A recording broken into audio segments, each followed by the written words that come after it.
This is part 2 to Dallas's failing justice system. I left off discussing some of the issues that were occurring in the Dallas system at Lew Sterritt. One of the things that I really want to see about making the community aware of is that the corruption within the jails, the drugs that are able to be received while in jail, the health conditions that many people encounter while in jail, the care is simply not there. I understand that they're in jail and they're there for many different reasons. Some were just very small, foolish choices. Others were very large, premeditated crimes. I get that. But still, these people are human beings. Some of them are from very good families, prominent families, Christian families, God-fearing families, families who absolutely have given all of their heart and soul to try and help and protect their loved ones. I was privy to some information day before yesterday, October the 11th, that there was a young woman who was in jail, and they do receive medication for mental health issues, bipolar, schizophrenia, things of that nature, while in there. And some of the people in there will actually save their medication, keep it in their mouths instead of swallowing it, take it out, let it dry, and then trade it for either commissary money, commissary food, for other types of drugs someone else may be taking. And unfortunately, there was a young girl who traded something for someone's medication. Later that day ended up passing out, falling to the floor, having very violent seizures. And while the guards and the inmates were around watching, they were not allowed to help or assist her. The guards said that they could not touch her. That could be a legal problem. They called for backup. And then while the woman was sitting there seizuring in the floor, there were a lot of frightened people thinking she could die. Nobody really knew what she had done at that point.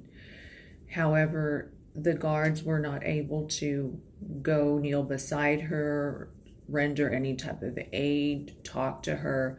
They just stood there waiting for someone to come in who was a sheriff, and then started videotaping the incident before anyone arrived to medically help her, who was trained and wanted to make sure that there were not going to be any legalities should the young girl die. She was taken to Parkland Hospital, where she was observed, treated, and admitted. Obviously, she took someone's medication, which wasn't very smart, but these are the things these people are doing in jail. There's not any supervision. There's not, the guards that are there a lot of times turn their back to fighting, and people, attacking one another, getting hurt. So really, your family or loved ones are in jail, and they're really not totally safe. They may be off the street.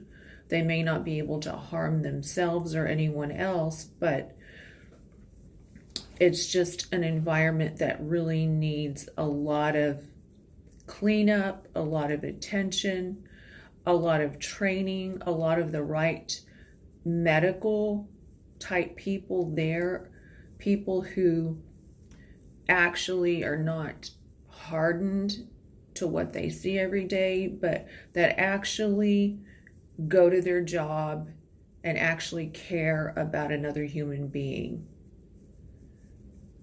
I just really think that we need to all get in touch with our senators, our representatives. We need to just find out what can be done, how we can go in and integrate the right help, the right training, the right assistance. It's really setting a lot of our youth and people who do get incarcerated up for failure, because they're in there in jail, they get out on bond, they typically have probation that they have to go on for some 6 months, some years, some 5 years, 10 years. They have to pay fees, they have to pay fines, they have to check in with apps on their phone that charge them. Some of these people get out and after being incarcerated for years and don't have employment, don't have jobs. Some may have family to help, some may not have family to help.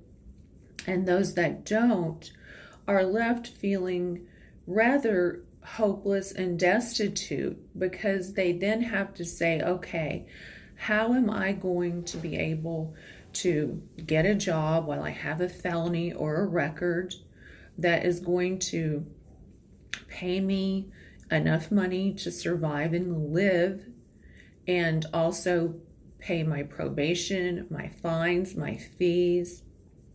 So a lot of these young people, or just people in general in there, will go out and maybe resort back to some sort of life of dishonesty or crime or drug dealing, whatever it was that got them there, and try to make money so they're able to pay their fees and probation fees, so they're not violating them by not paying and go back to jail. So there needs to be a system in place to where when they get out, they don't just go to the Salvation Army if they don't have family. They don't go back to a life of not knowing where to begin, where to start, how to get back on their feet. I know there's halfway houses and things like that. A lot of them are overcrowded. There are waits to get in. There's long list of people waiting to get a bed, to get assistance, to get help.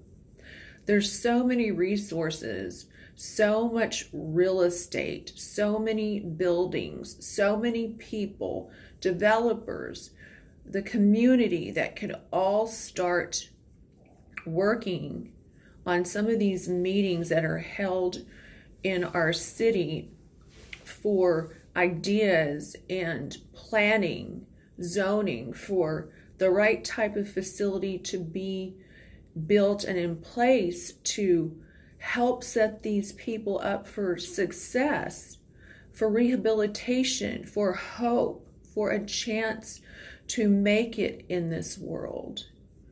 I really urge people to get involved, to have a voice, to speak up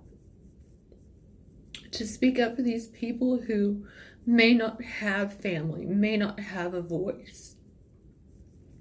It's time that we become a nation of Christians, of people who care, who are willing to reach out. There are churches in the community, mega churches with lots of financial resources that can even begin to build and incorporate this through their ministries, through their churches. We just need to help educate and help get something started like this. I'm asking you as one person who desperately wants to make a difference. I'm asking you to please find some way to get involved and to please help. They really need to change. The system is flawed. The system is corrupt. It needs to have a house cleaning. Please give ideas, send an email. Let me know in some way if there's anything you're willing to do or can do to help the situation. And it all needs to start downtown at the county courthouse in Lew Sterritt Jail.